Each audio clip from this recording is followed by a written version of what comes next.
साद्वैतं सावधूतं परिजन सहितं श्री कृष्ण चैतन्य देवं श्री राधा कृष्ण पादान् सहगण ललिता श्री विशाखान्वितांश्च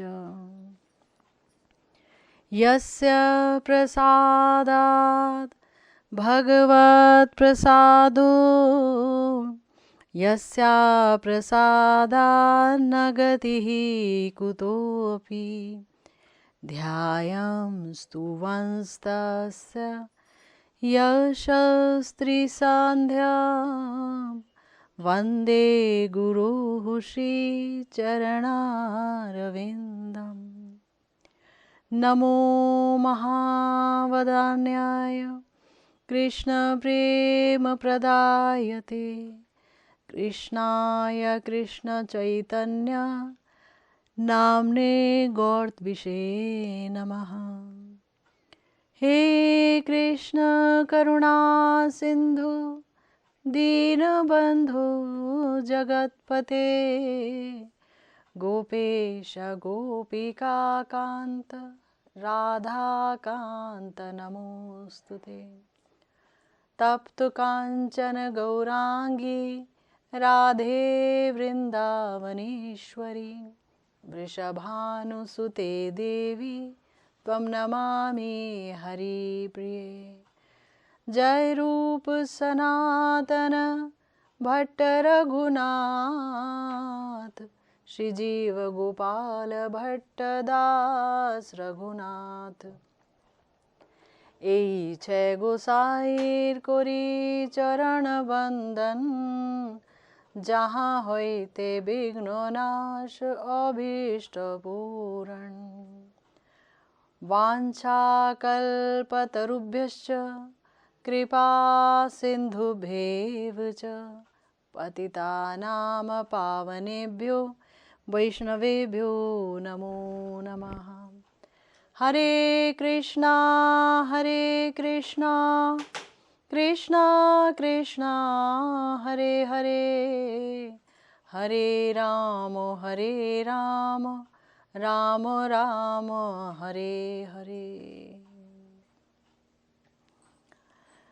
आज हम सब एक बार फिर से श्री श्री नरोत्तम दास ठाकुर महाशय द्वारा रचित प्रार्थनाओं पर चर्चा करने के लिए एकत्र हुए हैं। आज यहाँ बड़ा ही शुभ दिन है श्री वृंदावन धाम में। श्री वृंदावन धाम में इस समय कुंभ पर्व मनाया जा रहा है और आज यहाँ का पहला स्नान है। पूर्णिमा है आज, तो वृंदावन में बहुत अच्छी खासी भीड़ है, बहुत ज़्यादा जैम है और देश विदेश से लोग आए हुए हैं। तो बहुत सुंदर इस समय अवसर है और इस सुंदर अवसर पर जबकि यहाँ पर वैष्णवों का कुंभ है, वैष्णव ही वैष्णव जमा है, सब जगह से वैष्णवों का दर्शन मिल रहा है। वैष्णवों के विभिन्न प्रकार के पंडाल लगे हुए हैं, साधुओं के, संतों के, और उनका समागम हो रहा है। ऐसे में श्रीपाद नरोत्तम दास ठाकुर महाशय की जिन प्रार्थनाओं पर हम चर्चा कर रहे हैं वो बड़ी ही प्रासंगिक हैं, क्योंकि हमारे श्रीपाद नरोत्तम दास ठाकुर महाशय वैष्णव महिमा के ऊपर अपनी प्रार्थना हमें दे रहे हैं। पिछली दफ़ा हमने सुना ठाकुर वैष्णव पद अवनीरो संपद सुनो भाई होइया एक मन आश्रय लोइया भजे तारे कृष्ण नाही त्यजे आर सब मरे कारण। वैष्णव चरण जल प्रेम भक्ति दीते बल आर के हो नहे बलवंत।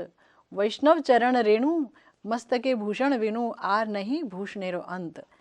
तीर्थ जल पवित्र गुणे लिखिया छे पुराणे से सब भक्तिर प्रवंचन। वैष्णवेर पादोदक सम नहे एई सब जाते होय वांछित पूरण। वैष्णव संगेते मन आनंदित अनुखण सदा होय कृष्ण पर संग।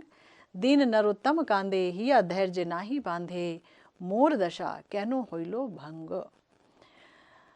तो जो वैष्णव हैं उनको हमारे श्री नरोत्तम दास ठाकुर महाशय ने ठाकुर की संज्ञा से उनको आभूषित किया है कि वो ठाकुर हैं, है ना। भगवान और भगवान के भक्त दोनों ही एक तत्व हैं। भगवान और भगवान के तत्व अभिन्न है ना। तो ये जो ठाकुर वैष्णव पद हैं वो बोल रहे हैं अवनिर संपद। हमारे महत कहते हैं अवनिर संपद नहीं, इस पृथ्वी के संपत्ति है ऐसा नहीं, ये इस पृथ्वी के महाधन है, महाधन। और इस समय कुंभ का मेला लगा है, चारों तरफ संत ही संत हैं, संत ही संत हैं, उनकी चरण रज छाई हुई है सब जगह। तो हम जब जाते हैं कुंभ में, जब लोग जा रहे हैं तो वहाँ वैष्णवों की चरण धूलि लेने का उनको बहुत सुंदर अवसर प्राप्त हो रहा है। वैष्णवों की ये जो चरण धूलि है वो सब तरफ है। वैष्णवों की जो चरण धूलि है ये हवाओं के साथ उड़ उड़ करके आ रही है और सबके जो शरीर को आभूषित कर रही है। कितनी सुंदर बात है। तो वैष्णव ठाकुर वैष्णव पद अवनीर संपद, जब वो अवनी के संपद हैं, माने जब वो पृथ्वी के एकमात्र जो संपत्ति है वो वैष्णवों के चरण हैं। आगे बोला वैष्णव चरण जल प्रेम भक्ति दीते बल, आर के हो नहीं बलवंत। इस समय यहाँ वैष्णवों का बहुत विशाल समागम है, देश विदेश से और इस देश के विभिन्न प्रदेशों से समस्त वैष्णव आए हैं, है ना। और वृंदावन के ब्रज 84 कोस के समस्त वैष्णव यहाँ पधारे हुए हैं और जो यहाँ विजिट कर रहे हैं वो भी बड़े ही प्यारे वैष्णव हैं। तो ये सोचिए कि जब वो कुंभ में स्नान कर रहे हैं तो उनके चरण का जल, जब आप स्नान कर रहे हैं तो समस्त वैष्णवों का जो चरण जल है, उनके जो दिव्य शरीर का जो जल है वो हमारे शरीर को स्पर्श करता है। बहुत सुंदर बात है ना। तो वैष्णव चरण जल प्रेम भक्ति दीते बल, आर के हो नहीं बलवंत। वैष्णव चरण रेणु मस्तके भूषण बिनु, आर नाही भूषणेरो अंत। तो हमने इस बात पर जिक्र किया था कि वैष्णव चरण रेणु है वो अगर हमारे सिर पर आ पड़ती है, हम वैष्णवों के चरणों का आश्रय लेते हैं, तो फिर ये जो जड़ शरीर है और इस जड़ शरीर को आभूषित करने वाले सारे आभूषणों का अंत हो जाता है। नहीं तो क्या होता है कि स्पृहा समाप्त नहीं होती है, वासनाएं समाप्त नहीं होती हैं और शरीर समाप्त नहीं होते हैं। बारंबार शरीर और उसके बाद शरीर और उसके बाद शरीर धारण करते रहने पड़ते हैं।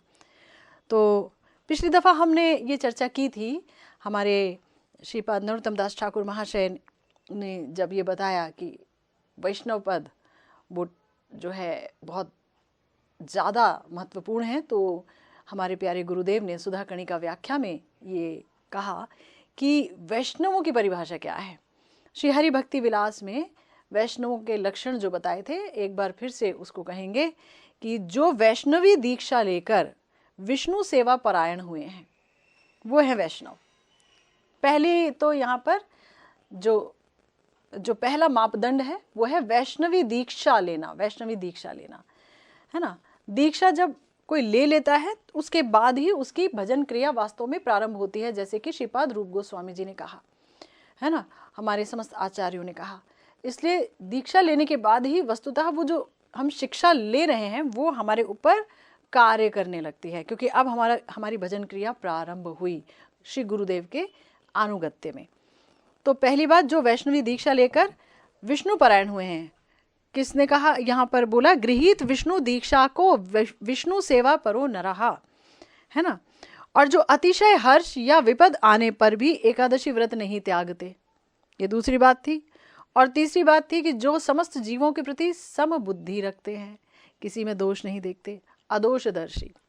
हमारे भगवान अदोषदर्शी हैं, हमारे गौरहरि, और सबसे ज़्यादा अदोषदर्शी हमारे प्यारे निताई चांद। वो तो कोई दोष देखते ही नहीं किसी में भी। पापी से पापियों को तारने के लिए वो अपना माथा भी फुड़वा लेते हैं, खुशी खुशी रक्त बहा लेते हैं और कहते हैं कि तुमको तारने के लिए अगर मुझे रक्त भी बहाना पड़े तो वो भी मुझे मंजूर है ना। तो सबके हितकारी हैं ये वैष्णव, और जो वैष्णव आचार से कभी भी परिभ्रष्ट नहीं होते और जिन्होंने भगवान को अपना स्वधर्म आदि सब अर्पित कर दिया है, सब कुछ। स्वधर्म भाई बहुत बड़ी चीज़ है। गीता में भगवान ने कहा सर्वधर्मान परित्यज्य मामेकम शरणम व्रज। तू सारा धर्म जो है अपना भैया त्याग दे और मुझे ग्रहण कर, सिर्फ एक मुझे, मामेकम। लेकिन हमने क्या किया, हमने कहा कि आपको भी, पर आपको ही नहीं आपको भी सब कुछ चलेगा और आप भी चलेंगे प्रभु साथ साथ में, चलते चलो चलते चलो। लेकिन यहाँ पर बताया गया नहीं, तब अभी वैष्णव माने पूरी तरह से वैष्णव होने में अभी थोड़ा सा वो है, गड़बड़ है, त्रुटि है। तो स्वधर्म आचरण किया, प्रभु की खुशी के लिए सब कुछ किया। मान लो कोई गृहस्थ भी है तो वो गृहस्थी कर रहा है तो अपने सुख के लिए ना करते हुए वो भगवान के सुख के लिए करे कि प्रभु ये सब आप ही की जीवात्माएं हैं, ये सब आप ही के अंश हैं और ये सब अमानत हैं आपकी, आप ही को मैं इनमें देखता हुआ इनकी सेवा कर रहा हूँ ताकि आप तुष्ट रहें, संतुष्ट रहें। This is called art of living. यही है असलियत में आर्ट ऑफ लिविंग कि ठाकुर जी से जुड़े रहिए और अपना कर्तव्य बुद्धि से सबसे जुड़े रहिए, परंतु मन भगवान में अर्पण, मामेकम शरणम व्रज, भगवान ने ये कहा। तो हमने पिछली दफ़ा सुना था कि भाई देखो, जो श्रीमन महाप्रभु के अनुसार वैष्णव कौन है, तो उन्होंने कहा था कि अगर कोई एक दफ़ा भी कृष्ण का नाम लेता है तो वो वैष्णव है। ये क्यों कहा था? एक दफ़ा कृष्ण के नाम तो ना जाने कितने लोग ले लेते हैं, है ना। कोई चिढ़ाएगा वो भी ले लेता है, अरे क्या कृष्ण कृष्ण कर रहा है, तो आपके लिए वो भी वैष्णव है? हाँ जी, वो भी वैष्णव है। अमानिना मान देन कीर्तिनिहा सदा हरि, जो महाप्रभु का सिद्धांत है शिक्षाष्टकम में कि अपने लिए मान की कोई अपेक्षा नहीं करना है किंतु दूसरे को सदा सर्वदा मान देना है। अमानिना मान देन कीर्तिनिहा सदा हरि ही, बहुत सुंदर बात। तो इसका मतलब ये कि किसी ने अगर एक बार भी भगवान का नाम लिया तो आपकी उसके प्रति द्वेष बुद्धि नहीं होनी चाहिए, किसी भी बेसिस पर नहीं होनी चाहिए। एक बार में यहाँ नाम लेने की बात हो रही है, ये श्रीमन महाप्रभु ने कहा है तो हमें उसको देखना होगा। ये हो गए वैष्णव। अब इनसे हायर एक लेवल आता है वैष्णव तर। ये वैष्णव तर अवस्था क्या है? पिछली दफ़ा जिक्र किया, जो जिनके मुंह में हमेशा कृष्ण नाम रहता हो वो वैष्णव तर हैं। तो हमें बताया श्रीमन महाप्रभु ने कि पहले का तो सम्मान करिएगा और दूसरे के चरण पकड़ लीजिएगा, चरणों का आश्रय ले लीजिए, क्योंकि कृष्ण नाम लेते रहते हैं, हमेशा भगवान का नाम उनके मुख में रहता है, तो उनके चरण पकड़ लीजिए। और तीसरा क्या है? तीसरा बताया कि जहाँ दर्शने मुखे ऐसे कृष्ण नाम तहारे जानियो सबे वैष्णव प्रधान, कि जिसके दर्शन से हे कृष्ण नाम आपके मुख में आ जाए तो समझ लेना वो महान वैष्णव है। ठीक है ना। तो फिर हमने पिछली दफ़ा जाना कि वैष्णव, वैष्णवतर और महान वैष्णव, इनकी सेवा में भी वैसा ही तारतम्य रहेगा जैसे कि वो हैं। सबको एक ही तरीके से नहीं, आप सबकी सेवा एक प्रकार की नहीं होगी। उनके प्रेम के अनुसार वैष्णव, वैष्णवतर और वैष्णवतम अवस्था है, प्रेम जिसका जितना ज़्यादा है ना। अब आगे जो है बताया गया है कि जो भी हो, श्रील ठाकुर महाशय ने वैष्णव महिमा एक मन होकर सुनने को कहा है। कारण भक्ति प्राप्ति की साधना वैष्णव संग और वैष्णव कृपा जैसी और कुछ नहीं है ना। गुरुदेव ये बहुत अच्छी तरह से हमें बता रहे हैं कि भाई ये जो भक्त है ना, भक्तों के संग से, भक्तों की कृपा से ही भक्ति संजात होती है। जैसे काम है किसी के अंदर तो काम के संग से क्रोध उपजता है ना, विषयों के संग से काम उपजता है और काम के संग से क्रोध उपजता है कि नहीं। ऐसे ही जो कृष्ण भक्त हैं और जो भक्ति के अलावा कुछ और नहीं कहते, और अभी आपने क्वालिफिकेशन सुनी उनकी कि वो सबके प्रति समान भाव रखते हो, द्वेष किसी से ना रखते हो, दोष किसी में ना देखते हो, वैष्णव वही है वस्तुतः, है ना। वो ऐसे वैष्णव हैं कि जिनका संग करना चाहिए, है ना। संग करने के लिए भी तो हमें देखना होगा ना, संग किसका करें। तो संग है तो बताते हैं हमारे शास्त्रों में हमारे आचार्य गण कि सजातीय स्निग्ध आशय वैष्णवों का संग करना चाहिए। जिस मार्ग का भजन आपका है उसी मार्ग का भजन करते हुए चलें और उनका ही आप संग करें, तो आप अपने मार्ग पर आगे बढ़ पाएंगे, अन्यथा बहुत मुश्किल है। तो पहले तो यही पता होना चाहिए कि हमारा मार्ग क्या है, साध्य क्या है, हमारा पाना क्या है। भजन क्यों करें? पाना क्या है? क्या पाना है जी? वैकुंठ लोक पाना है, निर्विशेष ब्रह्म में जाना है। गोलोक पाना है तो गोलोक में भी क्या भाव पाना है? दास्य भाव पाना है, सख्य भाव पाना है, वात्सल्य भाव पाना है, मधुर भाव पाना है। मधुर भाव में भी अगर हमारा स्वरूप ही ये है कि हम जीवेर स्वरूप है कृष्णेर नित्य दास, तो हम वहाँ जा कर के कोई नायिका तो बन नहीं सकते, कृष्ण को रिझाने वाली नहीं बन सकते। तो फिर तो हमारे श्रीमन महाप्रभु ने अनर्पित चरी अवदान दिया और उसका प्रचार हमारे गोस्वामियों द्वारा कराया और वो है मंजरी भाव उपासना। प्रिया जी की मंजरी, प्रिया जी की जो है भावोल्लासा रति युक्त मंजरी, जो प्रिया जी के भाव से जिनकी रति उल्लसित होती है, ऐसी प्यारी जो है दासी, जो कि दासी ही नहीं है, प्रिय नर्म सखी है, जो कि प्रिया जी के अंतर को समझती है, हृदय को समझती है, ऐसी प्यारी जो है दासी। ऐसा सुंदर स्वरूप, ऐसा सुंदर मुकाम हमको हमारे प्यारे श्रीमद् महाप्रभु ने और गुरुवर्ग ने दिया है। तो इसलिए भक्ति प्राप्ति की साधना वैष्णव संग से होती है और उनकी कृपा से होती है, उसके जैसा अन्य कुछ नहीं है। ठीक है। फिर वैष्णव अवमानना और वैष्णव अपराध जैसा भक्ति विघातक भी और कुछ नहीं है। अगर वैष्णव अपराध कर दिया तो फिर तो भक्ति स्टंटेड हो जाती है, शिथिल हो जाती है, स्तंभित हो जाती है, भाव नहीं आते। भक्ति क्यों कर रहे हैं? ताकि हमारे अंदर प्रिया प्रीतम के प्रति भाव आ सके, नित्यानंद प्रभु के प्रति, गौर हरि के प्रति, गुरु वर्ग के प्रति भाव आ सके, है ना। हम उनके हृदय में स्थित भावों के साथ अपने भावों का तादात्म्य स्थापित कर सकें, इसलिए ना भक्ति हो रही है। तो उनके हृदय के जो भाव हैं हमारे अंदर संक्रमित होंगे, शुद्ध चित्त में, विशुद्ध सत्वोज्वल भक्ति रस से उन्नत चित्त में जब वो संक्रमित होंगे तो हमारी मंजिल मिलेगी। भक्तों के जब भाव संक्रमित होंगे, उसके लिए चित्त का शुद्ध होना बहुत आवश्यक है कि नहीं, भजन करते करते। इसीलिए कहा गया है कि ये जो वैष्णव चरण है वो पृथ्वी की संपदा है। भक्ति सिर्फ यही दे सकते हैं, भगवान भी भक्ति नहीं देते हैं। भगवान भक्ति देते हैं किसी को डायरेक्टली नहीं, उनकी सबसे बड़ी कृपा यह है कि वो भक्तों का संग दे देते हैं। उससे बड़ी कृपा क्या हो सकती है? नहीं हो सकती उससे बड़ी कोई भी कृपा। देखिए ना, हमारे बिलमंगल ठाकुर जी ने श्री कृष्ण कर्णामृत लिखा और ठाकुर जी उनके सामने साक्षात आ गए। अब ठाकुर जी सामने आ गए और ठाकुर जी को उन पर दया आई, प्रेम आया, बहुत ज़्यादा प्रेम आया। तो उन्होंने क्या संपत्ति दी उनको कहा कि मैं तुम्हें यहाँ पर वृंदावन में भजन रस कराऊंगा, भजन का रस दूंगा। वृंदावन में भजन करने का बहुत हाई रस है। तुम वृंदावन में वैष्णव का संग पा करके जिस प्रकार का भजन तुम करोगे, उससे बड़ी उपलब्धि और कुछ हो नहीं सकती। तो ले तो जाऊंगा, लेकिन ले जाने से पहले ये रस चख लो। इस रस के बगैर तो बेकार है। जिसे हमारे प्यारे श्री रूप गोस्वामी जी ने कहा, भक्ति रस अमृत सिंधु तो हमें तो सिंधु का एक बिंदु नहीं मिला। सिंधु का एक बिंदु नहीं मिला। जो प्रेम में डूबा है उसे और कुछ दिखता ही नहीं है। तो तुमको पहले वो रसामृत सिंधु का पान कराऊंगा। तो इसीलिए कहा गया कि ये जो वैष्णव चरण है वो पृथ्वी की संपदा है और धरती के अलंकार हैं। कितनी सुंदर बात कही गई, धरती के अलंकार।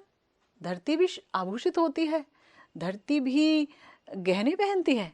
हाँ, उनके गहने हैं ये वैष्णव चरण, वैष्णव चरण। बाकी तो तुम देख लो, जिनके भी चरण डोल रहे हैं इस पृथ्वी पर, वो सब के सब महास्वार्थी, सब के सब भौतिक वासनाओं से युक्त। जब तक वासनाएं रहेंगी तब तक शरीर धारण करते रहने पड़ेंगे। वासनाओं की समाप्ति ही तभी होती है जब प्रिया प्रियतम के सुख की वासनाएं उठनी शुरू हो जाएं।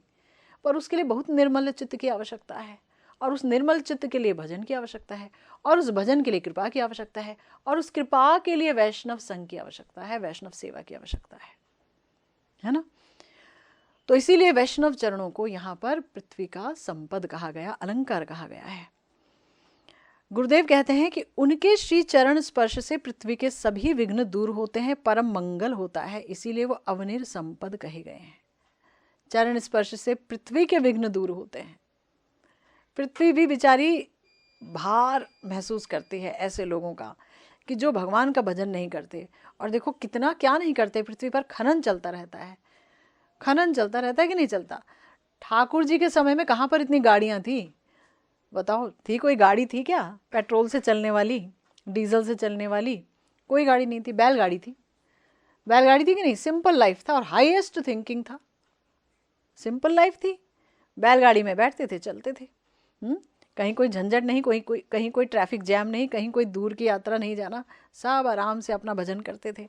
कितनी सिंपल थी जिंदगी। तो अभी क्या हुआ? अभी तो पता चला कि बहुत सारी गाड़ियां बन गई और बहुत सारे लोग गाड़ियां बेच भी रहे हैं। और बहुत सारे लोग ऐसे हैं जो घर में बैठ के ऑनलाइन गाड़ियाँ बेच रहे हैं कि ये गाड़ी खरीद लो, ये गाड़ी खरीद लो, गाड़ी गाड़ी गाड़ी गाड़ी, पूरा कारोबार है जी गाड़ियों का। और आप देखिए कितना ट्रैफिक जैम। आज से 10 साल पहले ही मैंने इतना ट्रैफिक जैम देखा हुआ है दिल्ली में, तो अभी क्या हालत होगी। और यहाँ जैसे आज यहाँ पर कुंभ पर्व है, तो पूरी तरह से ट्रैफिक जो है एकदम स्टैंड स्टिल हो रखा है, कोई आगे नहीं बढ़ पा रहा है। 3-3 घंटे में थोड़ी सी यात्रा जो 15 मिनट में तय होती है, तो 3 घंटे में तय हो रही है। इस तरीके का जैम है। क्यों है? क्योंकि लाइफ बहुत कॉम्प्लिकेटेड हो गई है। पृथ्वी का खनन क्यों किया जा रहा है? ताकि पेट्रोल निकाला जा सके या कुछ और निकाला जा सके। समुद्रों का खनन किया जा रहा है, वहाँ से पेट्रोल वगैरह निकाला जा सके। खोदा जा रहा है, खोदा जा रहा है। तो पृथ्वी तो हाय हाय कर रही है, त्राही त्राही त्राही है, त्राही माम। इतनी गर्मी पड़ गई है, अभी ग्लेशियर गल गए, यही ना सुना, ग्लेशियर गल गए। ओहो हो, बताइए क्या हालत हो गई। ये गर्मी कहाँ से उत्पन्न हो रही है? यही हमारी जो कॉम्प्लिकेटेड जिंदगियां हैं ना, उनसे ही हो रही है।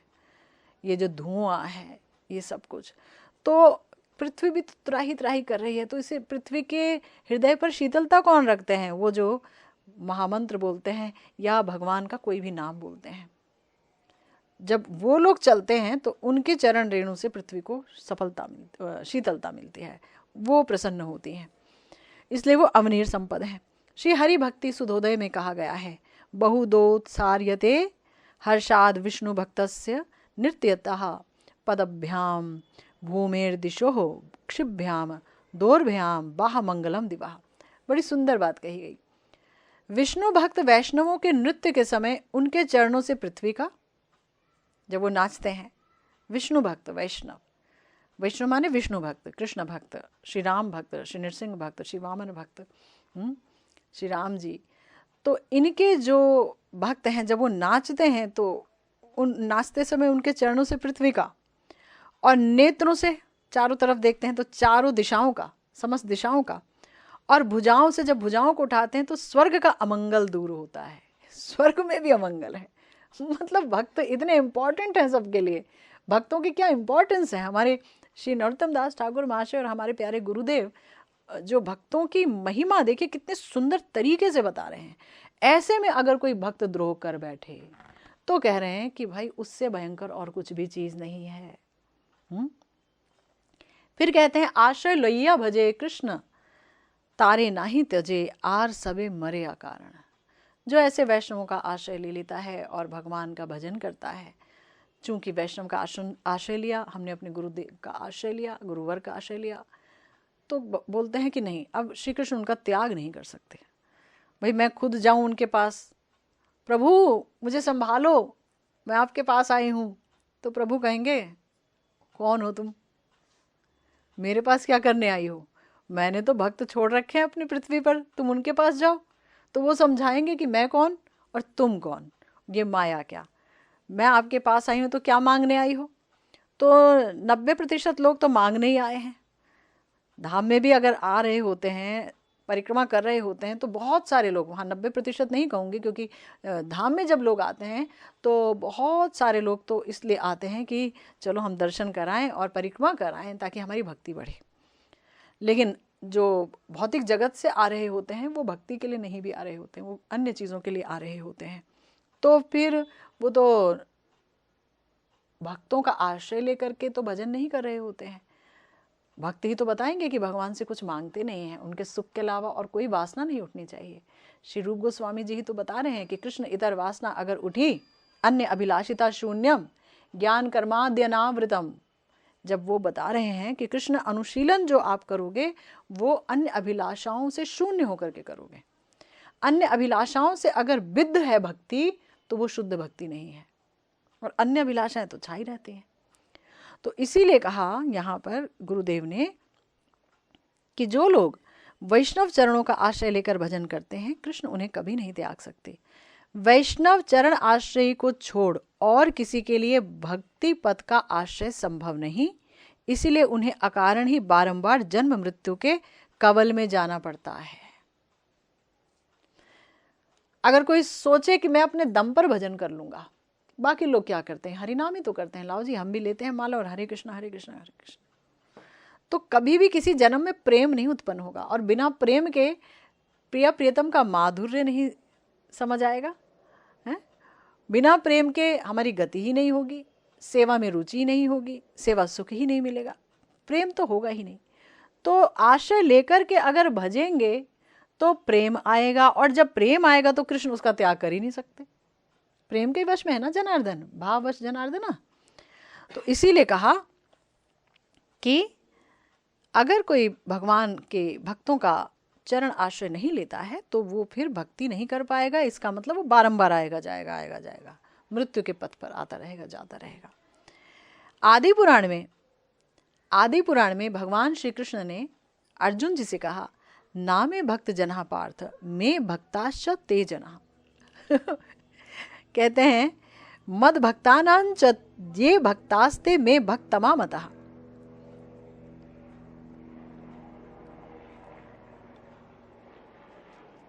यहाँ इस समय हेलीकॉप्टर्स भी फ्री माने राइड्स दे रहे हैं लोगों को। लोग आ रहे हैं, हेलीकॉप्टर्स को हायर करते हैं और यहाँ कुंभ में देख सकते हैं। वो लोग कुंभ ऊपर से देखते हैं, बस ऊपरी अवलोकन, नीचे नहीं जा पाते। बहरहाल, मगर भक्तों की पद धूलि तो बहुत आवश्यक है ना, तो वो उनको नहीं मिल पाती होगी।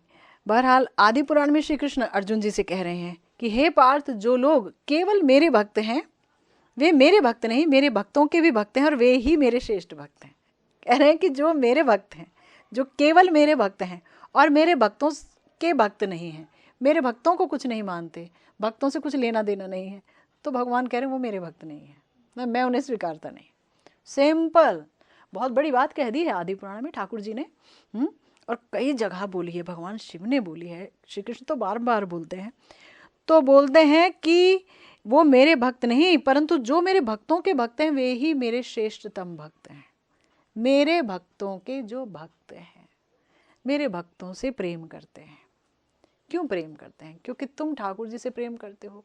वस्तुतः भक्तों का एक अपना अलग संसार होता है, उनका संसारी लोगों से कोई वास्ता रह नहीं जाता धीरे धीरे करके, है ना। संसार उन्हें बड़ा भारी लगने लगता है। इनकी दिशा कहीं और है, हमारी दिशा कहीं और है। हम जा रहे हैं पूरब की तरफ, ये जा रहे हैं पश्चिम की तरफ, तो फिर कैसे होगा? हो ही नहीं पाएगा। इसीलिए कहा कि मेरे श्रेष्ठ भक्त वो हैं। श्रेष्ठ बोला, भक्त तो बहुत सारे हैं भाई। भगवान ने जब गीता में कहा कि मेरे 4 प्रकार के लोग मेरी तरफ मुड़ते हैं, आर्त, जिज्ञासु, ज्ञानी, है ना, और भी एक है, मैं भूल रही हूँ, अर्थार्थी, जो पैसा चाहते हैं। तो ये 4 तरह के लोग मुड़ते हैं, पर ये श्रेष्ठ नहीं है। श्रेष्ठ कौन है? ज्ञानी, जिसको ये ज्ञान हो गया है कि भगवान सब कुछ है और भक्त के माध्यम से ही भगवान के पास पहुंचना है। स्ट्रेट एंट्री नहीं है, स्ट्रेट एंट्री नहीं है। हम कितने भी हार आधे कहते हुए रोएं, कितना भी रोएं, लेकिन अगर हम एक पद्धति और प्रणाली के अंदर नहीं हैं, गुरु परंपरा के अंदर नहीं हैं, तो फिर सेवा नहीं मिलती। भगवान क्रंदन सुन के दया तो करते हैं कि उस तरफ ले जाते हैं भाई जहाँ पर ये सब कुछ है, लेकिन सेवा नहीं मिलती कि हमें प्राप्ति हो जाए। इसीलिए तो देखो, आप देखो, हमारे प्यारे श्रीमन महाप्रभु ने दीक्षा ली, श्री राम ने दीक्षा ली है। तो हर एक का मतलब ठाकुर जी का जो भी स्वरूप आया, सबने ये दिखाया कि भाई मैं जो है अगर इस संसार में आया हूँ तो मुझे दिखाना पड़ेगा कि आपको कैसे भगवान की तरफ मुड़ना है। और दिखा रहे। महाप्रभु तो गजब के हैं, महाप्रभु तो स्वयं भगवान है। और गया में गए और गया में जा कर के विष्णु चरण जी को देखे, और विष्णु चरण जी को देख के जो फपक के रो रहे हैं और जो अष्ट सात्विक भाव, अष्ट सात्विक विकार उनके श्री विग्रह पर प्रकटित हो रहे हैं, उसको देखकर सब बहुत ही हैरान हैं। और वहाँ पर श्री ईश्वरपुरी जी से उनकी दोबारा मुलाकात हुई है, और ईश्वरपुरी जी को उन्होंने कहा कि मैं तो बस आपको समर्पित करता हूँ अपने आप को, आप मुझे कृष्ण मंत्र में दीक्षित कीजिए। कृष्ण मंत्र में दीक्षा लेने के बाद जो उन्होंने प्रेम की पराकाष्ठा दिखाना प्रारंभ किया, तो वो यही दिखा रहे हैं कि देखो, मुझे जो प्रेम मिला है वो गुरु के अनुगत्य में जा कर के ही मिला है। भाई ईश्वर का प्रेम तो ईश्वर ही दे सकते हैं, परंतु मर्यादा दिखाना बहुत आवश्यक है कि भक्त के शरणागति के बगैर ये प्रेम प्राप्त नहीं हो सकता, ये सुदुर्लभ है। फिर कहा गया कि क्यों ऐसी बात कही श्री कृष्ण ने आदि पुराण में। गुरुदेव कहते हैं कि इसका कारण ये है कि वैष्णव आश्रय के बिना भगवान के प्रति उन्मुखता या भगवान के चरणों में शरणागति नहीं हो सकती। आश्रय यहाँ लेंगे तो वहाँ शरणागति होगी। क्यों? क्योंकि वही बताया ना कि वैष्णव भी भगवत तत्व है, गुरुदेव भी भगवत तत्व है ना, उनमें भगवान की शक्ति विराजती है।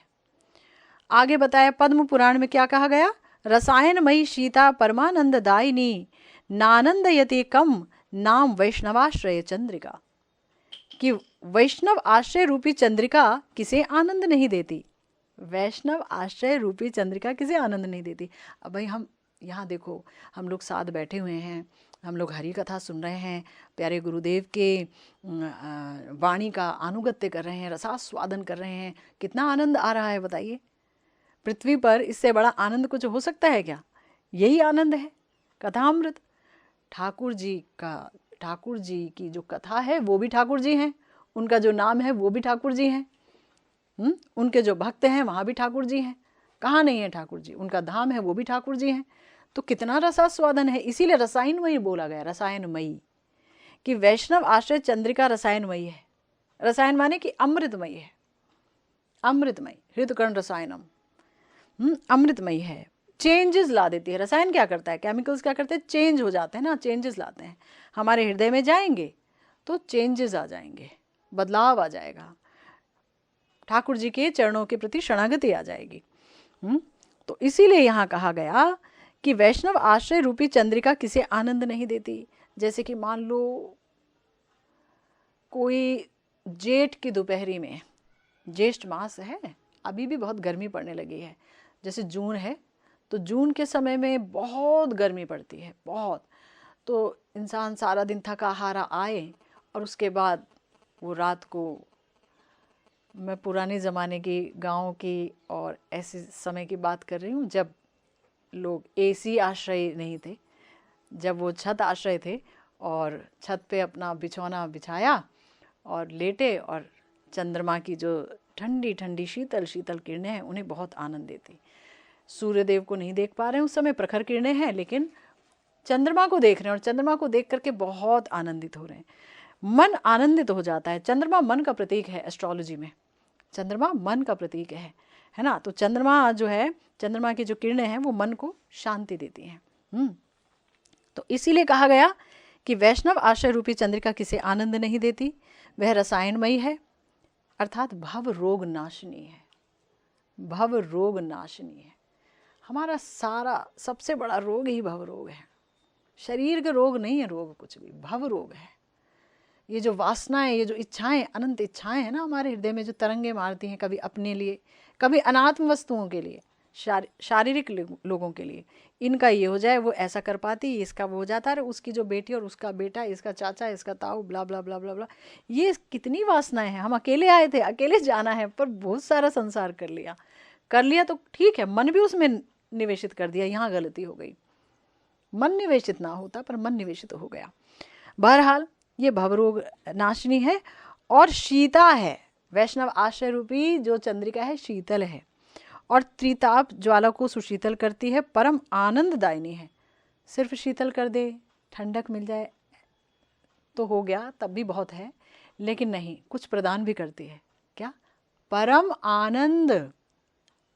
परम आनंद क्या है? परम आनंद कृष्ण कथा, प्रिया प्रियतम की कथा, युगल सरकार की कथा, गौरहरि की कथा, भक्तमाल भक्तों की कथा, ये परम आनंददायिनी है। क्या? वैष्णव के चरण आश्रय रूपी चंद्रिका, चंद्रिका परम आनंददायिनी है। इसलिए जो लोग महद वैष्णवों के आश्रय में, उनके अनुगत्य में भजन करते हैं, श्री कृष्ण उनका कभी त्याग नहीं करते।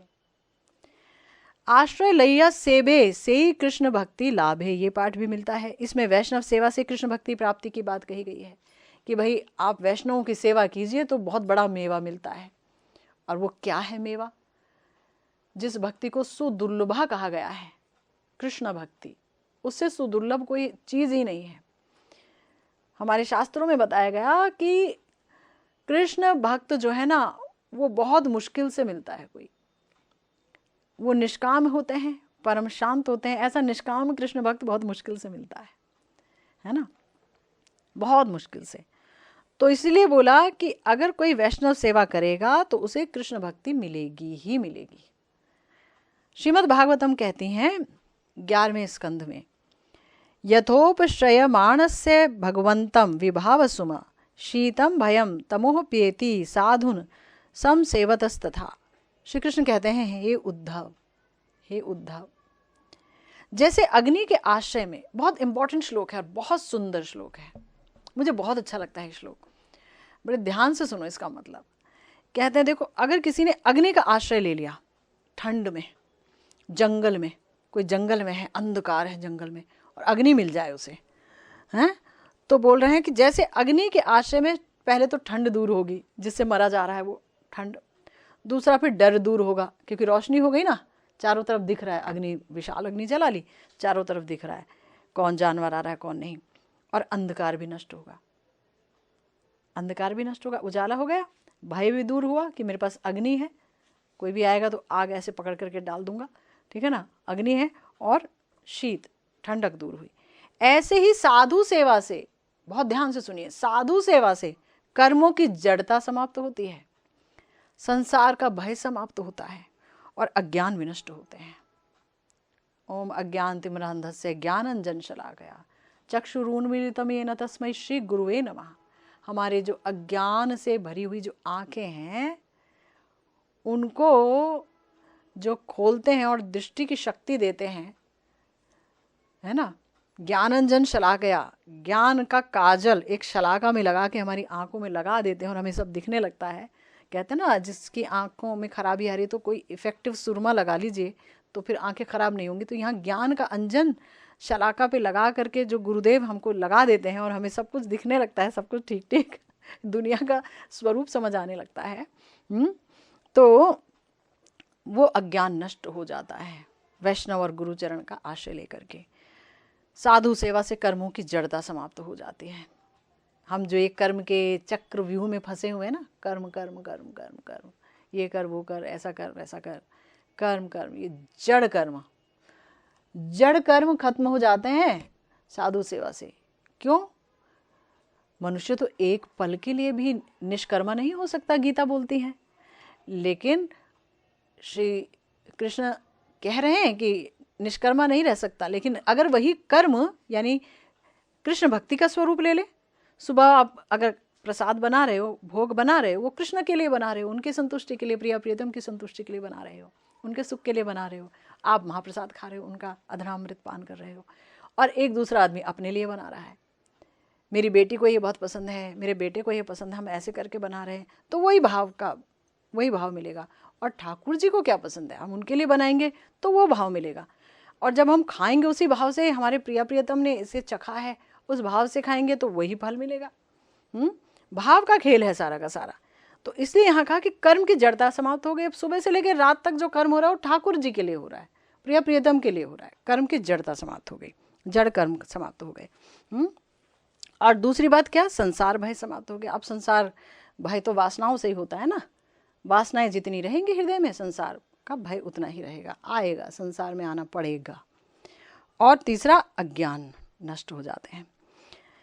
इसीलिए कहा गया कि जैसे अपना अन्न पकाने वाले के लिए अगर कोई अग्नि का आश्रय ले, घर में भी ठंड लग रही है, आपने किचन में गए और आपने गैस जलाई, तो आप देखेंगे कि खाना भी पक जाएगा उससे ठंडक भी नष्ट हो जाएगी। ऐसे ही भजन सिद्धि के लिए साधु सेवा अगर कोई करेगा तो आनुषंगिक रूप से बड़ा फल तो मिलेगा कृष्ण भजन, भाई बहुत बड़ा फल है कृष्ण भजन। और आनुषंगिक रूप से सेकेंडरी जो फल है, साथ का जो फल है, वो मिलेगा कर्म जड़ता समाप्त हो जाना। यहाँ तक कि वैष्णव सेवा से तीव्र प्रेमोत्सव प्राप्ति की बात जानी जाती है। यत् सेवया भगवतः कूटस्थस्य मधुद्विषः रतिरासो भवे तीव्रः पादयोर व्यसनार्दनः। हमारे गुरुदेव श्रीमद् भागवतम का एक और श्लोक उद्धृत कर रहे हैं। प्यारे गुरुदेव कहते हैं कि अगर कोई वैष्णव सेवा करे ना मन लगा के, बिना किसी वेस्टेड इंटरेस्ट के, बिना किसी सेल्फिशनेस के, बिना किसी स्वार्थ के, ये स्वार्थ नहीं होना चाहिए कि इसकी सेवा कर लूँगा तो बहुत भजनानंदी है तो मेरा घर भर जाएगा, मेरे घर में सुख आ जाएगा, मेरे घर में शांति आ जाएगी। ये क्या मांगना, क्या सुख और क्या शांति है।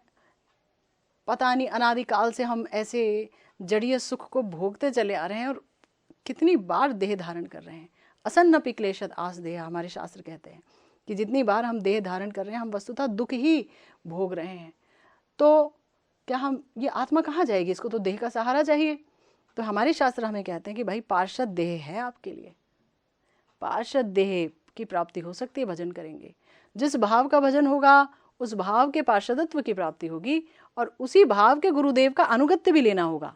अगर मैं एक पर्टिकुलर भाव का भजन करना चाहती हूँ तो उस पर्टिकुलर भाव में ही मेरे गुरुवर्ग और जिनका मुझे वैष्णव संग करना है वो वैष्णव भी उसी पर्टिकुलर भाव के हों, तो भजन में सिद्धि होगी क्लियरली, वरना भजन में सिद्धि नहीं होगी। तो वैष्णवों की जब हम सेवा करेंगे तो क्या होगा, समस्त वैष्णवों की सेवा की जा सकती है। वैष्णव सेवा के लिए नहीं है कि सजाति आशय वैष्णव की ही सेवा करें, समस्त वैष्णव की सेवा कीजिए, है ना, सबकी, क्योंकि सब की चरण धूलि सर माथे पर, सब आशीर्वाद देंगे तो आप अपने भजन में सिद्ध होगे, है कि नहीं। तो उनकी सेवा से क्या मिलेगा, तीव्र प्रेम उत्सव। गुरुदेव ने ये शब्द इतना ब्यूटीफुल इस्तेमाल किया है, तीव्र प्रेम, क्योंकि प्रेम होगा तभी हृदय में उत्सव होगा प्रेम के बगैर सूना है भक्तों का जीवन। तीव्र प्रेम उत्सव की प्राप्ति होती है वैष्णव सेवा से। इसीलिए कहा कि महद वैष्णव गण की सेवा से निखिल संसार दुखनाशी और नित्य स्वरूप भगवान मधुसूदन के चरण कमलों में तीव्र प्रेमोत्सव उत्पन्न होता है।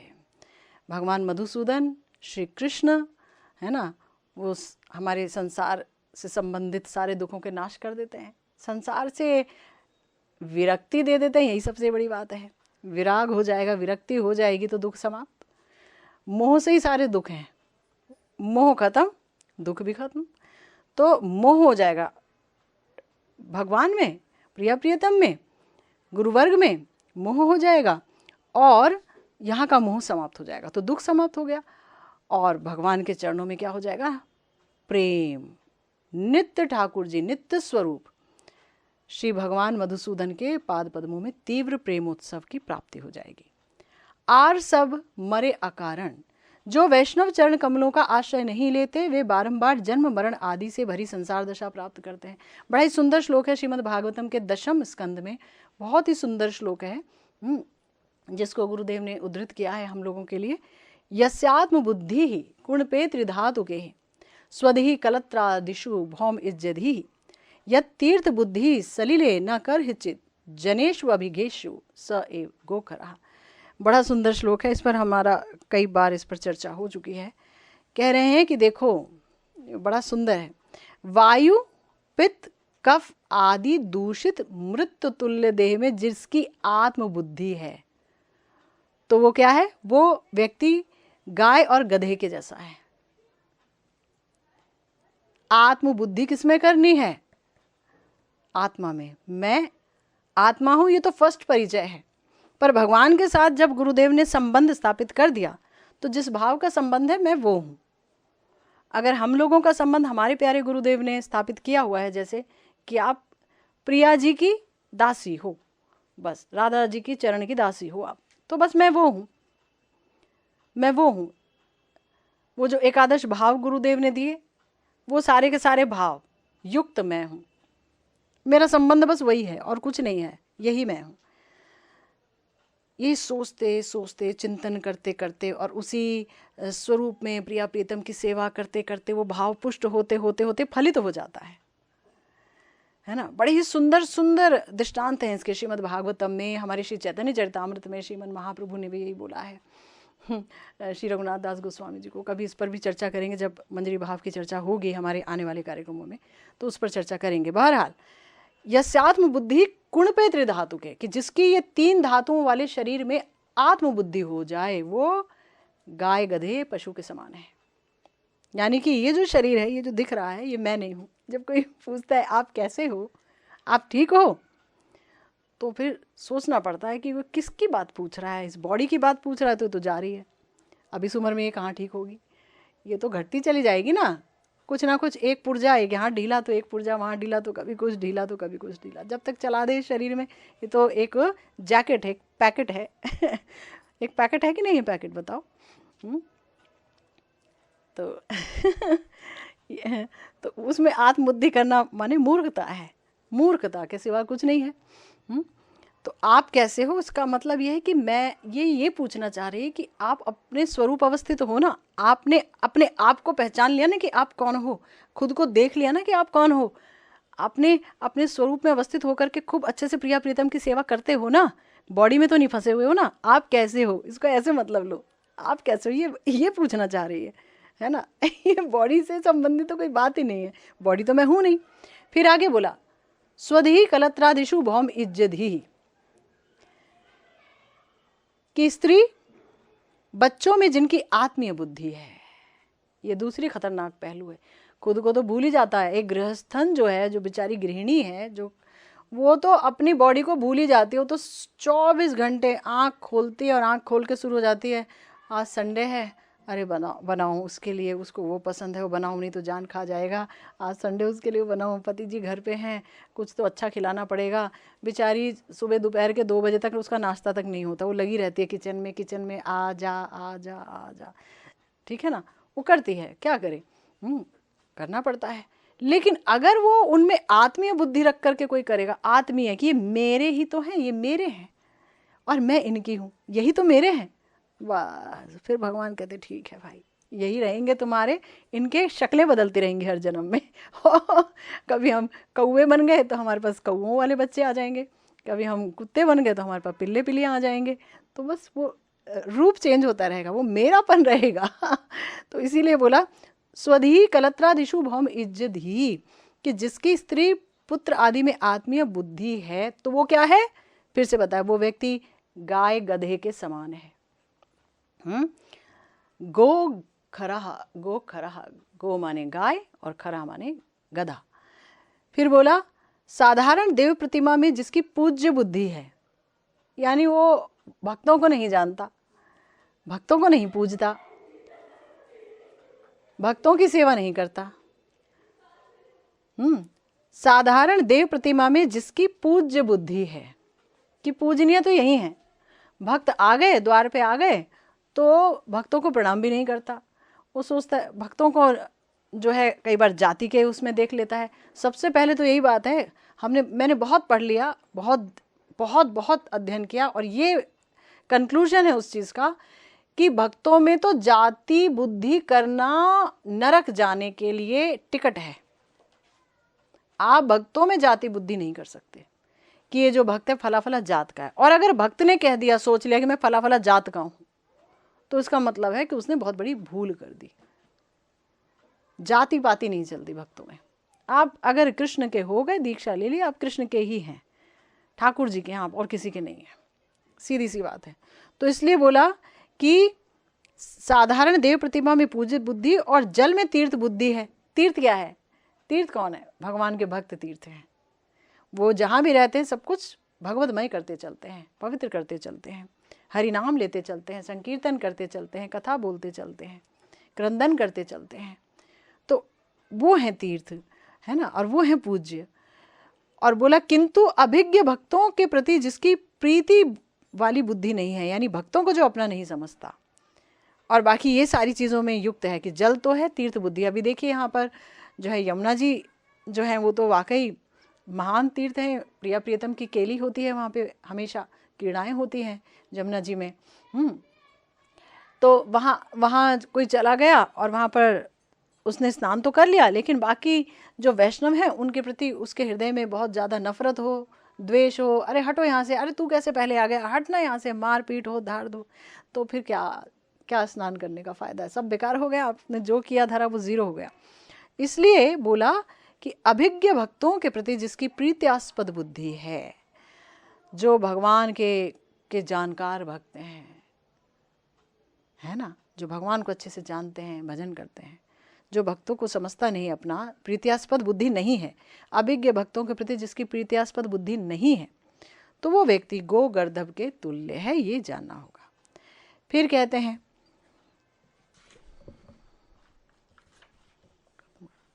वैष्णव चरण जल प्रेम भक्ति दीते बल, आर केहो नहीं बलवंत, वैष्णव चरण रेणु मस्त के भूषण बिनु, आर नहीं भूषण अंत। श्री गुरुदेव श्रील कृष्णदास कविराज गोस्वामी जी द्वारा रचित श्री चैतन्य चरितामृत का एक बड़ा सुंदर उदाहरण दे रहे हैं, जहाँ पर भक्त की महिमा बताई गई है इन प्यारों में। ये बड़े ध्यान से सुनिए। अंत्य लीला के 16वें परिच्छेद में ये प्यार हैं। भक्त पद धूली, आर भक्त पद जल, भक्त भुक्त अवशेष तीन महाबल। भक्ति जो है तीन चीज़ों से बहुत अच्छे से प्राप्त की जा सकती है। महाबल है क्या? एक तो भक्तों के चरण की धूली, दूसरा भक्तों के चरण का धौत जल, भक्तों के चरण धोए और उसका जल, तीसरा भक्तों ने कुछ खाया तो उनका उच्छिष्ट अधरामृत। ये तीन, यही तीन सेवा होते कृष्ण प्रेमा होय। अगर ये तीन चीज़ें मिल जाती हैं किसी को बहुत उन्नत भक्तों की, तो कृष्ण प्रेम होगा ही। पुनः पुनः सर्वशास्त्रे फुकारिया कोय, बार बार में समस्त शास्त्रों में यही बात कही गई है। ताते बार बार कही सुनो भक्तगण, विश्वास करो, विश्वास कोरिया करो ए तीन सेवन, तीन होते कृष्ण नाम प्रेमेर उल्लास, कृष्णेर प्रसाद ताते साखी कालिदास। कालिदास जी के बारे में हमने बारंबार सुना है ना, कि वो कैसे वैष्णवों के प्रसाद के प्रति बड़े ही अनुरक्त थे गौड़ देश में, और क्या नहीं करते थे वो। सब जगह सारे वैष्णवों के पास जो है फल ले जाते थे, मिठाइयाँ ले जाते थे, उन्हें खिलाते थे और फिर उनका उच्छिष्ट खाते थे।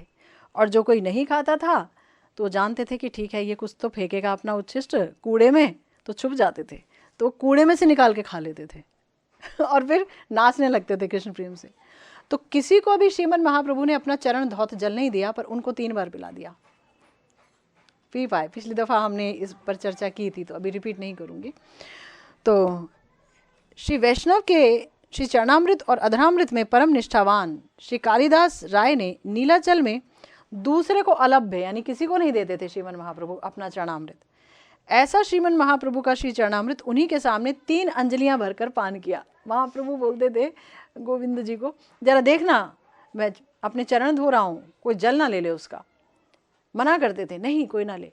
लेकिन कालिदास जी गए जब उनसे मिलने, और वो तब चरण धो रहे थे, फटाक से अपने अंजलि लिया, उनके सामने ही पी रहे हैं। छुपाने कोई बात नहीं। महाप्रभु मुस्कुरा रहे, 1 बार 2 बार 3 बार पिला दिया, उसके बाद हाथ पकड़ लिया, बहुत हो गया तुमने जो इतना वैष्णवों का सेवा किया है, उनका जो तुमने इतना उच्छिष्ट खाया है, चरण धूलि ली है, ये उसके कारण तुम्हें ये सब मिल गया, वैसे ये अलभ्य है। तो प्रभु ने कृपा कर गोविंद जी के द्वारा उन्हें अपना अधरामृत भी दिया।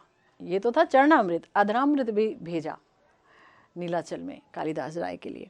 वैष्णवेर शेष भक्षणेर एतेक महिमा, कालिदासे पाबाइलो प्रभुर कृपा सीमा। कहा गया कि वैष्णवों का जो अवशेष है उसके खाने की इतनी ज़्यादा महिमा है कि कालिदास को भगवान की कृपा की जो अंतिम सीमा है उसकी प्राप्ति हो गई है ना, एक इस चीज़ से। इसीलिए भक्ति पूर्वक वैष्णव का पादोदक सेवन करने के बराबर प्रेम की बलिष्ठ साधना और कुछ नहीं। ब्रह्म ऋषि जड़ भरत जी ने महाराज रहुगण से कहा है, रहुगणे तत्तपसा ना याति न चेजया, निर्वपणाद गृहाद्वा ना छंदसा, नैव जलाग्नि सूरेर बिना महत्पाद रजोभिषेकम। इस श्लोक पर बहुत चर्चा हो रखी है हमारी। श्री जड़ भरत जी ने रहुगण जी से, अभी आप भवाटवी भी सुन रहे हैं, भवाटवी में तो बड़े सुंदर सुंदर उपदेश दिए, तो उसमें से एक ये उपदेश भी उन्होंने दिया जब जड़ भरत जी को राजा के कहारों ने कहा कि आप पालकी उठाओ। अब जड़ भरत जी तो आप जानते हैं कौन है, महाराज भरत जी ही हैं, और वो जानते हैं अपने 2 जन्म विफल हो गए, एक तरीके से मृग का योनि लेना पड़ा। तो जड़ भरत जी इस समय उस जन्म में जब जड़ भरत जी के रूप में आए, बिल्कुल ऐसा व्यवहार करते थे कि जैसे ना वो देख रहे हो ना सुन रहे हो, मूक बधिर की तरह, गूंगे बहरे ऐसे करके, कुछ जैसे समझ नहीं आता है। जड़ बोला गया उन्हें, ये जड़ हैं, पत्थर हैं, पत्थर। लेकिन उनकी जुबान खुली राजा को उपदेश देने के लिए, उन्होंने अपने स्वरूप को दिखा दिया। तब उन्होंने बोला, कहाँ जा रहे हो महाराज रहुगण?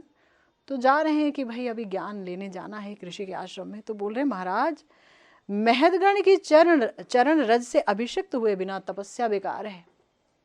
अगर आपने तपस्या भी कर ली तो क्या मिलेगा? कुछ नहीं मिलेगा। कृष्ण प्रेम नहीं मिला तो कुछ नहीं है, जीरो है। वैदिक कर्म कर लिए और आप जो है चरण रज अभिषेकम नहीं है आपका, तो वो बेकार है। अन्न आदि दान वगैरह कर लिया तो वो भी बेकार है, कुछ नहीं मिलेगा। घर आदि के निर्माण से लोगों के लिए घर बना दिए रहने के लिए, परोपकार कर लिया तो भी कुछ नहीं मिलेगा। वेदाभ्यास, वेदों का अभ्यास कर लिया, खूब वेद पढ़ लिया तो भी कुछ नहीं मिलेगा। जल अग्नि सूर्य उपासना तो भी कुछ नहीं मिलेगा। यानी इतना सारा कर लिया और आपने सोचा अब तो मुझे भगवत तत्व का ज्ञान मिल जाएगा, तो बोले नहीं मिलेगा। तो भगवत तत्व का ज्ञान अगर लेना है तो वैष्णवों के चरणों का रज लेना पड़ेगा, वैष्णव की चरण सेवा करनी पड़ेगी। तीर्थ जल पवित्र गुणे लिखी अच्छे पुराणे से सब भक्तिर प्रवंचन, वैष्णवेर पादोदक सम नहीं यही सब जाते हुए वांछित पूर्ण। हमारे श्री नरोत्तम दास ठाकुर महाशय कह रहे हैं और श्री गुरुदेव कह रहे हैं कि तीर्थ सेवन से जिस स्वर्ग आदि फल की बात पुराण कह रहे हैं वो शुद्ध भक्ति को छिपाने के उद्देश्य से साधारण कर्मियों के लिए बात कही गई है कि शुद्ध भक्ति कोई समझ ही नहीं पाएगा तो करेगा ही क्या, छुपा दो जी शुद्ध भक्ति को। अगर आप भक्ति करेंगे तो आपको कहीं जल में डुबकियां लेने की ज़रूरत नहीं है कि आप यहाँ से वहाँ कितनी किलोमीटर्स की यात्रा करके आ रहे हैं। अगर आप सारा समय हरिनाम में डूबे हुए हैं और महत सेवा कर रहे हैं तो फिर अगर पवित्र जल में स्नान नहीं भी किया तो भी कोई बात नहीं। अगर किया तो इसलिए करिए कि हे जमुना महारानी, हे गंगा मैया, हमारे भजन को बढ़ाइए। गौर हरि ने अपने पार्षदों समेत आपके जल में कितनी केली की है, कितने किल्लोल किए हैं, तो आप तो उनके चरण धोत जल से ही निकली हैं, आप तो वही चरण धोत जल है ना ठाकुर जी का, तो आप हमारा भजन बढ़ाइए, है ना। तो लेकिन कर्मीगण तो इसलिए नहीं जाते हैं ना, वो तो इसलिए जाते हैं कि हमारे पाप खत्म हो गए जी, 2 डुबकी लगा लो, हमारे पाप खत्म हो गए जी, पाप खत्म हो गए। पाप खत्म हो गए पक्का, लेकिन प्रवृत्ति शेष है। पाप करने की प्रवृत्ति तो समाप्त नहीं हुई, आप जैसे ही बाहर आएंगे फिर से पाप करेंगे, हो गए ही तो क्या फायदा। कुंजर वध स्नान है ये, हाथी जैसे स्नान करता है ना, वो हालत है। हाथी ने स्नान किया और जाके फिर वो धूल में लोटपोट करता है, तो स्नान बेकार हो गया। इसीलिए कहा कि साधारण कर्मियों के लिए कही गई है ये बात कि जाओ, जब भी तीर्थ जाया करते हैं तो वहाँ की पवित्र नदियों में स्नान किया जाता है। इसीलिए सब लोग चलते हैं। कहाँ जा रहे हो जी? आज तो हम स्नान के लिए जा रहे हैं। हरि नाम लेते हो? वो सब नहीं लेते जी, अभी नहीं, उम्र होगी तब ले लेंगे। तो ये बताया फिर उसके बाद, किंतु वैष्णव पादोदक सेवन से भक्ति प्राप्ति की बात सर्वत्र वर्णित है। इससे कृष्ण नित्यदास जीव के सभी अभीष्ट सिद्ध होते हैं, है ना। वैष्णव पादोदक का सेवन करेंगे, उस जल का सेवन करेंगे। जल की बात यहाँ बोली और यहाँ भी जल की बात बोली कि अगर आपको जल ही का सेवन करना है, अपने मस्तक पर डालना है, तो फिर वैष्णव पादोदक जल अपने मस्तक पर डालिए, उसका पान कीजिए। अंत में कहते हैं, वैष्णव संगेते मन आनंदित अनुक्षण सदा होय कृष्ण प्रसंग, दीन नरोत्तम कांदे हिया धैर्य नाही बांधे, मोर दशा कैनो होइलो भांग।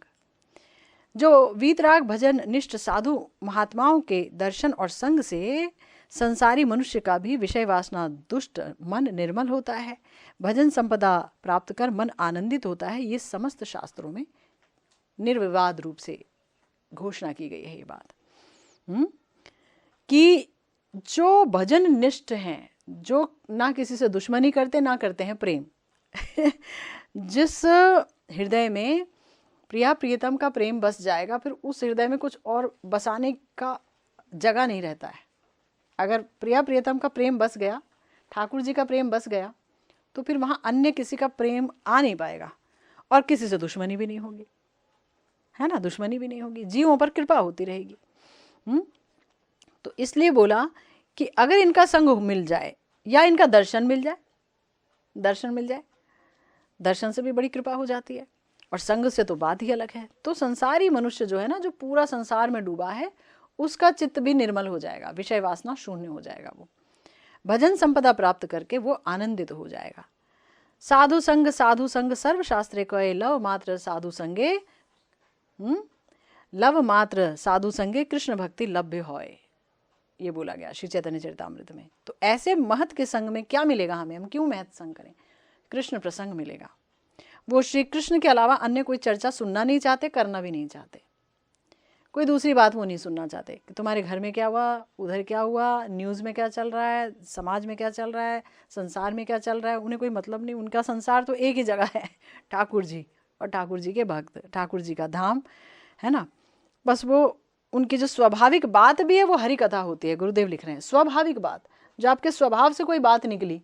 अगर आप भक्त हैं तो आपके स्वभाव से भक्ति ही निकलेगी, अगर भक्त नहीं है तो फिर बहुत कुछ निकलेगा। अभी भजन ठीक से शुरू नहीं हुआ, क्योंकि वे भक्त प्रसंग को छोड़ अन्य प्रसंगों से विमुख रहते हैं। फिर वे रसमयी भागवती कथा वर्णन कर साथी संगियों को भी धन्य करते हैं। हमेशा कुछ ना कुछ उनके मुंह से निकलता है ठाकुर जी के बारे में, तो वो खुद धन्य होते हैं, बाकी भी धन्य होते हैं। तो गुरुदेव कह रहे हैं कि उनके श्रीमुख की भागवती कथा स्वाभाविक रूप से सभी के लिए ही हृत कर्ण रसायन होती है। शीघ्र ही श्रोता के अनर्थ नष्ट होते हैं और वो भक्ति प्राप्त करता है। अगर वो कृष्ण कथा कहेंगे, कौन कहेगा कृष्ण कथा? बहुत लोग कहते हैं कृष्ण कथा, आज तो हर जगह देखिए आप, सब जगह भरे हुए हैं भक्त। भक्ति है भाई, जो कृष्ण कथा कह दिया तो भक्त तो है ही। लेकिन तो भी जो पूर्णतः अब इस रस में डूबा है, अगर वो कहेगा, जो गुरुनिष्ठ है अगर वो कहेगा कृष्ण कथा, तो बताया कि वो स्वाभाविक रूप से आपके हृदय को परिवर्तित कर देगी। वो कानों के लिए भी रसायन होगी, अमृत होगी, और कानों के द्वार से हृदय में बदलाव लाएगी, इसलिए हृदय में अमृत धारा बहेगी, है ना। हृतकर्ण रसायन कथा होगी और शीघ्र ही श्रोताओं के, सुनने वालों के अनर्थ नष्ट हो जाएंगे। भजन में मन लगना ही माने अनर्थ नष्ट हो गए। भजन में मन लग गया, ठाकुर जी में मन लग गया, अच्छा लगने लगा। सबसे पहले भगवान से पहले भगवान से संबंधित भजन में मन लगना चाहिए, भगवान में बाद में, पहले भजन में, पहले हरि नाम में मन लगना चाहिए। और तब क्या होगा, वो भक्ति प्राप्त करता है। इसीलिए श्रीमद् भागवतम में कहा, अयम ही परमो लाभो नृणाम साधु समागमः, कि अर्थात साधु समागम ही जीव मात्र का एकमात्र परम लाभ है। जीव का एकमात्र परम लाभ क्या है? साधु संग। वहीं जाकर के भक्ति शुरू होगी, अनर्थ समाप्त होंगे, कृष्ण कथा रस का आस्वादन होगा, भगवत महिमा समझ आएगी, माया क्या है, कैसे सतर्क रहना, सब समझ आएगा।